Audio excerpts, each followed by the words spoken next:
Hi everyone, it's Kay here. Thank you very much for joining me today. I'm going to be doing something a little bit different today. I've got these things on my desk so you can have a look at them while I read to you an article my daughter wrote, my oldest daughter wrote. She interviewed myself and Christina of Christina's Shack last year, and her article came out in April. And you're thinking, why are you doing it now then, Kay? Well, because I was bringing up to date my book of memories where people write things, nice things to me or give me things. So I was just updating that today. And I remembered this and I thought, I think I should put that in my memory book too. So it's about older women and the communities they're crafting. She asked me these questions. How did you get into card and journal making? What age did you start? Have you always thought of yourself as creative? If not, why not? Do you do your craft art to make money or for any other reasons? Why did you decide to use YouTube to showcase your craft? Do you use any other media platforms to promote your craft to build a community? What do you like about being online? How has making your art craft benefited your health and confidence since you retired? So I was on a cruise when she asked me these questions, and so I basically just gave her the answers on by phone. And she just interviewed Christina and another person who was an embroiderer, and she wrote this article from talking to the three of us and some university person as well. So, is there anything else you'd like to add? Was the other question she asked me. So she starts off with her article. Thank you very much for joining me today. I'm going to show you how to make a Z-file card. This is my mum, Kay Ford, talking to more than 600 subscribers on her YouTube channel. She's amassed this following through 3 years of recording craft tutorials. After retiring, she took up card making as a creative outlet before adding art and junk journals to her repertoire. As the name suggests, junk journals are made from junk mail, magazines or whatever you have around the house, and can be used for note-taking or keeping holiday mementos. I never thought of myself as creative at all. When I started making cards, I thought, maybe I am.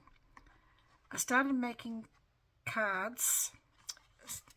The next chapter is called A Set Purpose. I think maybe I've written this wrong way, doesn't it?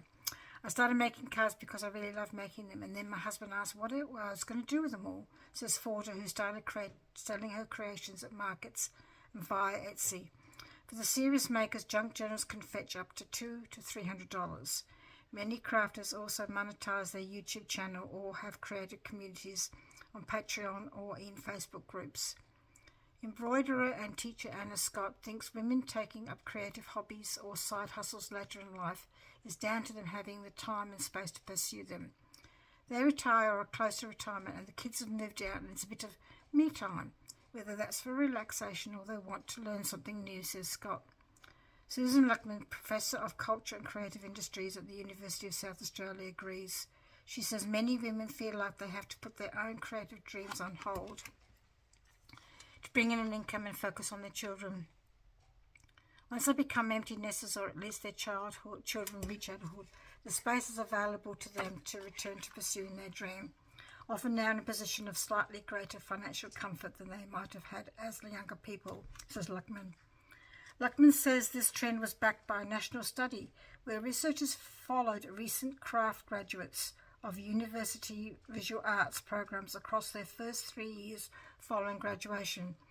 We were really struck by how many of the research participants were not the younger people we thought we had presumed, but rather women in their 50s and 60s now gone back to school with their children's encouragement and blessing and frequently support to set them up online.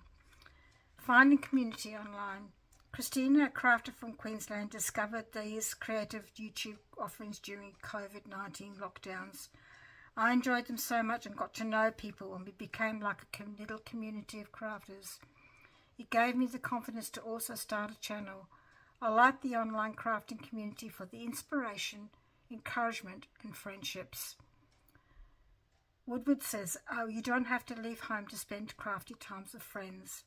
A review of 93 studies found visual and creative arts were associated with reduced feelings of loneliness an improved sense of community and social connectedness. Having a presence on Facebook, Pinterest and Instagram also helped Scott when she was dealing with her husband's illness before he passed away in 2022.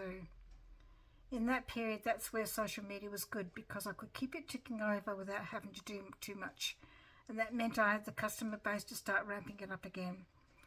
Scott's community is mainly women between ages 50 and 90, with many of her online customers coming from the US.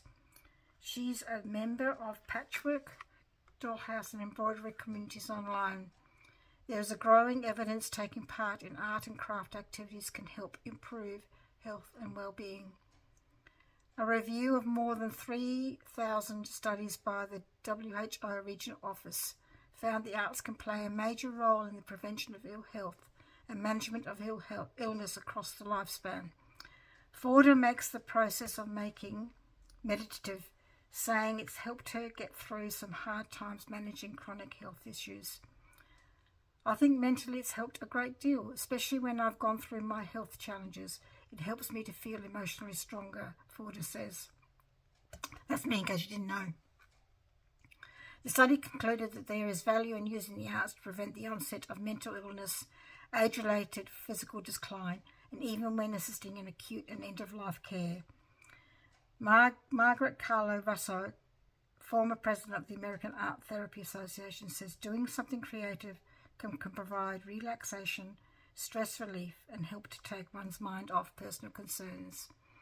In addition to this, Carlo Russo says older women taking part in craft or art activities, especially in a group setting, can have many positive benefits.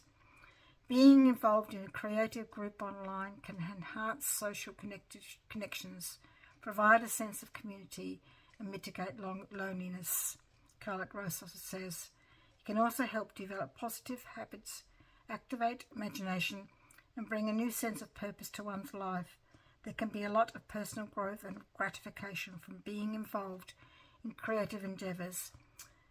And I think that is so true. I've made so many friends through Facebook and all the groups I belong to on Facebook, and I'm sure like other people, we think the crafting community is just wonderful. So thank you very much for being with me, and please take care.